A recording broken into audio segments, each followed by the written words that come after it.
en RDC. Mais rien que ces hashtags Visite Rwanda, il y a un travail de fond. C'est la partie émergée de l'iceberg que nous voulons tous convoiter. Mais la partie submergée, c'est le travail rwandais, c'est les infrastructures rwandaises, c'est la politique de l'immigration rwandaise.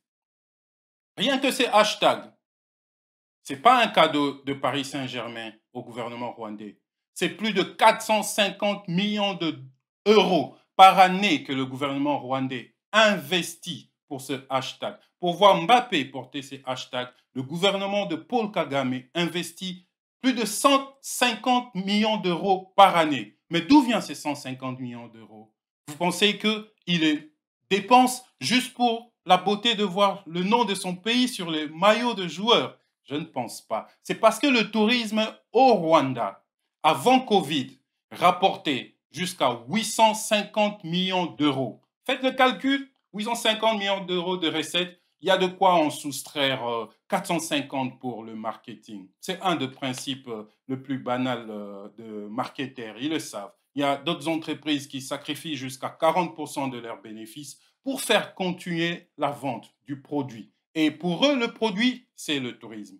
Nous pouvons faire le même, mais sommes-nous au niveau d'aller dépenser ces millions juste pour un hashtag Visite RDC? Sommes-nous à ce stade-là? Nous doutons, nous ne pensons pas. Nous pensons qu'en RDC, nous sommes encore au stade de faire en sorte que nous ayons les bonnes infrastructures, que nous ayons les tels qu'il faut, que nous ayons une connexion Internet connectée sur le réseau sous-marin, continental et mondial pour un Internet à haut débit. Vous vous souvenez du fiasco de la fibre optique? Ça sera un autre élément, nous en parlerons une autre fois.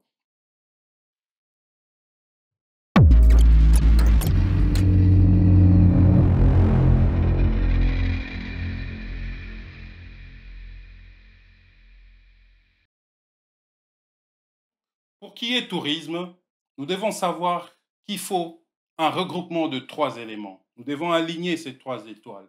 Nous devons avoir le touriste, c'est-à-dire l'individu ou un groupe d'individus qui se décident d'aller visiter un endroit. Mais qu'est-ce qui leur pousse à aller visiter l'endroit? Il faut qu'il y ait un site, il faut qu'il y ait l'endroit à visiter. Nous parlons de l'individu, nous parlons de l'endroit à visiter, c'est-à-dire le site touristique. Et enfin, le plus important de ces 3 éléments, ce sont les infrastructures d'accueil. Ça veut dire, on a beau avoir le parc national de Garamba, on a beau avoir notre défunt Papa Wemba, Luambo Makiadi, Lumumba, qui est un personnage reconnu mondialement. Lumumba a vécu en RDC. Sa maison de naissance, l'endroit où il a été assassiné, ce sont des potentiels sites touristiques pour la mémoire d'une personne qui a marqué le monde. Nous avons le potentiel, nous avons les rivières, nous avons le fleuve Congo, nous avons tout ce qu'il faut, nous avons les sites. Mais ce qui nous manque le plus, ce sont les infrastructures. C'est-à-dire, pour parler de tourisme, il faut qu'il y ait le touriste qui a le désir d'aller visiter. N'oublions pas que ça reste une activité de plaisance. Le touriste quitte son lieu d'habitation naturel pour venir chez vous pour le plaisir de découvrir l'histoire, l'écologie ou bien d'autres facteurs. Ce qui nous introduit à comprendre quels sont les éléments qui garantissent le succès du tourisme. Nous parlerons ici de 2 types de ressources qui garantissent le succès dans l'établissement d'un programme national effectif de tourisme dans un pays. Malheureusement, nous en sommes un peu loin en RDC. Mais comme l'actuel exécutif montre une volonté d'y aller, apportons tous notre soutien à travers ces genres de réflexions pour essayer d'en dégager de la lumière. Comme ça, la RDC pourrait mettre en place, réunir un cadre réfléchi, un cadre intelligent pour fructifier le potentiel touristique en RDC. Revenons à nos 2 ressources nécessaires pour un tourisme réussi.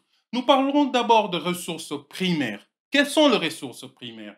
Les ressources primaires sont ces ressources dont on n'a rien fait pour en avoir. La RDC en a plein. Un très beau climat. Une moyenne de 25 degrés Celsius par année en RDC, c'est un climat de rêve pour quelqu'un qui vient de l'Angleterre, de Londres, où il fait souvent gris. C'est un climat paradisiaque. Nous avons le climat, nous avons l'environnement naturel, nous avons l'environnement bâti. Et c'est là où ça complique un peu chez nous. L'environnement bâti, je pourrais vous donner un exemple. Vous savez, la France, c'est le pays qui accueille le plus de touristes au monde.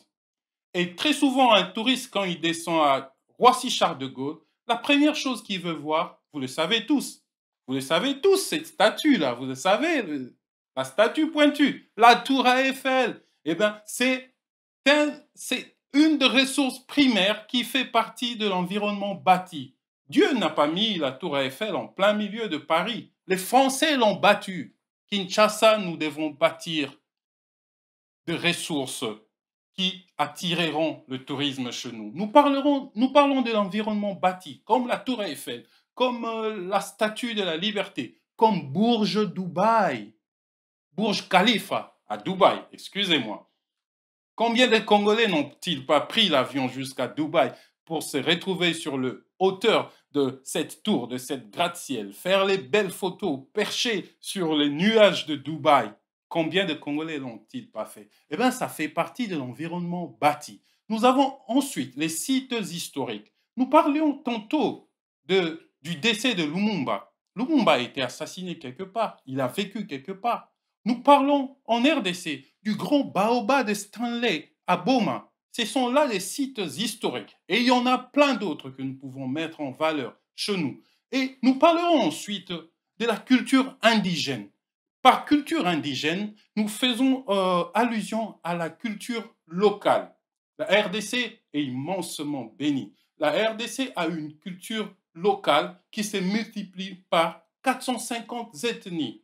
Ça veut dire en RDC à Kinshasa, où vit un melting pot de plusieurs cultures et qui a fait bourgeonner une culture quinoise que nous appelons parfois la quinoiserie. En elle-même, c'est un facteur qui pourrait faire décider quelqu'un à venir visiter la RDC. Et dans cette culture indigène, nous avons notre art culinaire tout à fait congolaise. Nous parlerons ici de croupions de dinde, en rigolant, les maboké, à Maluku. Nous parlerons de bien d'autres choses. Pondwa Mosaka, nous parlerons de Kamundele, d'Entaba, nous parlerons de la belle musique de Fali Ipupa, nous parlerons de Koffi Olomide et ses danseuses, nous parlerons de bien de choses, nous parlerons de l'histoire marquée par Mobutu pendant 32 ans, le Djalelo, ça se vit encore aujourd'hui. Un chercheur, un sympathisant qui veut comprendre comment ce régime a autant duré pourrait prendre son avion et venir vivre cela de ses propres yeux à Kinshasa. Nous parlerons ensuite, finalement, pour conclure ce chapitre de ressources primaires, nous parlerons de l'écologie naturelle. Et la RDC, vous savez quoi? C'est un paradis écologique. C'est un des pays avec la plus faible densité humaine au monde. La RDC est un pays vierge. La RDC a de forêts vierges. La RDC a de rivières vierges. La RDC, c'est un paradis de l'écologie, le saviez-vous? Avec un taux d'industrialisation approchant les 0%. Nous sommes au paradis écologique. Venez découvrir la RDC. Mettons en valeur ces valeurs écologiques. Nous avons les ressources primaires pour mettre en avant l'écologie, le tourisme en RDC. Parlons maintenant de ressources secondaires. Nous disions tantôt que pour une politique touristique réussie, il faut avoir des prérequis. Et parmi ces prérequis, nous avons cité les ressources primaires. Et parlons de ressources secondaires. Quelles sont ces ressources secondaires? Il faut savoir que les ressources secondaires, ce sont des ressources qui n'ont pas été, qui ont été mises en place en ayant l'idée du tourisme en tête, qui ont été développées spécifiquement pour répondre aux besoins touristiques. Vous le savez tous. Quel est le premier facteur de ces ressources primaires qui nous vient en tête? Mais bien sûr, les hôtels. Le touriste a besoin de dormir quelque part, à moins qu'il aille faire du tourisme sous la belle lune, qui est aussi une forme de tourisme qui avance. Mais même quand on fait son tourisme sous la belle lune, la belle étoile, très souvent, on descend dans un centre-ville où on dépose ses valises, on a besoin d'un hôtel ou bien loger chez l'habitant. Aujourd'hui, il y a un phénomène mondial qui se développe, on parle de Airbnb. Plusieurs pays africains le font. Quand on cherche bien sur Airbnb, même à Kinshasa, à Lubumbashi, on peut trouver des logis. Ça reste quand même un peu cher. C'est en moyenne 60 dollars par nuit. C'est abordable pour un touriste, mais ce ne sont pas encore de pratiques généralisées. Donc nous disions, au numéro un de ressources secondaires, nous avons les hôtels, nous avons les maisons d'accueil. On peut loger chez l'habitant en échange de quelque chose, parce que rien ne s'est fait pour rien dans le monde du tourisme.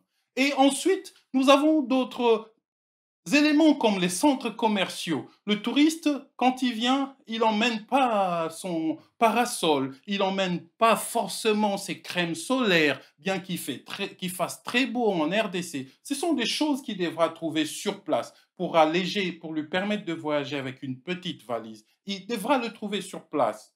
Il y a un petit boom de supermarchés dans les grandes villes de la RDC, mais qui ne s'est pas encore généralisé. Il y a encore un effort à faire là-dessus. Ensuite, nous parlerons des autres éléments tels que des cafés, des restaurants. Le touriste a besoin de manger, bien sûr.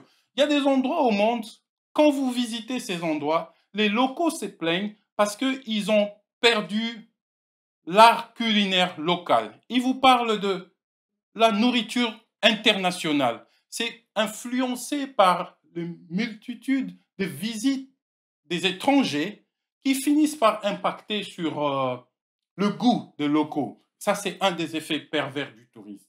Nous n'en sommes pas encore là. Nous parlons tout simplement de la disponibilité de belles tables, de bons restaurants, de bons cafés. Faisons un effort là-dessus. Et le plus important de ces ressources secondaires pour moi, c'est le transport.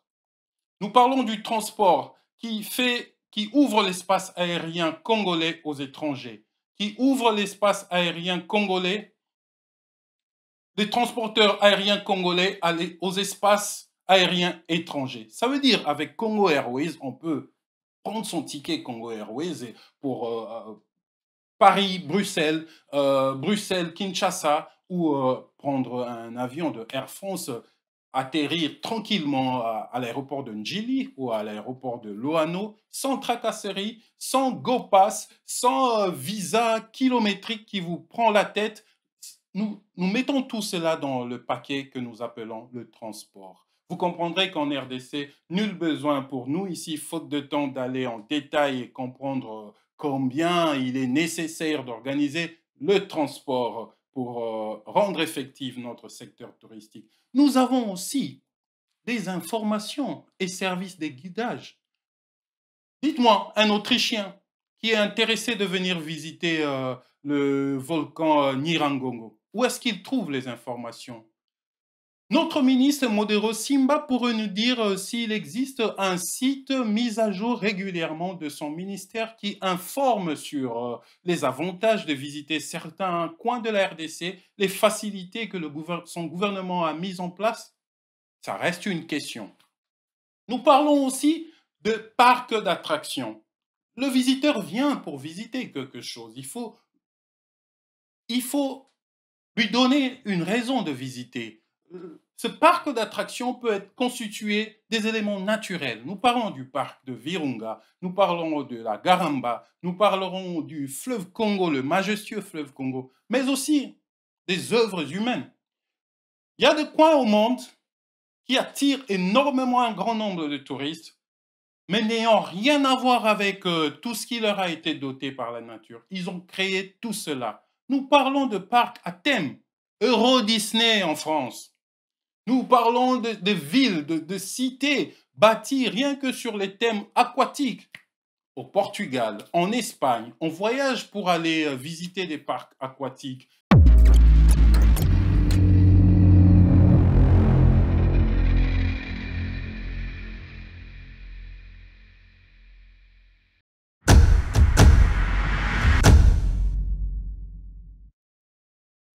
La République démocratique du Congo est confrontée probablement au défi le plus important du continent africain en termes d'infrastructures.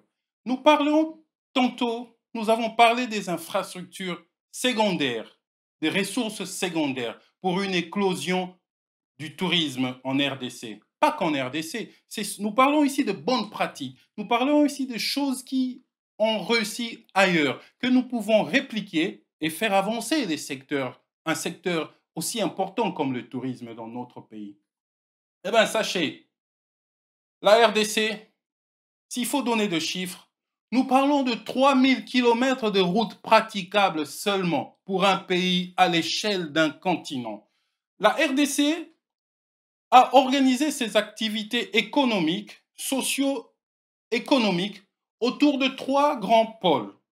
C'est quelque chose dont nous avons hérité des colonisateurs. C'était ça la politique coloniale.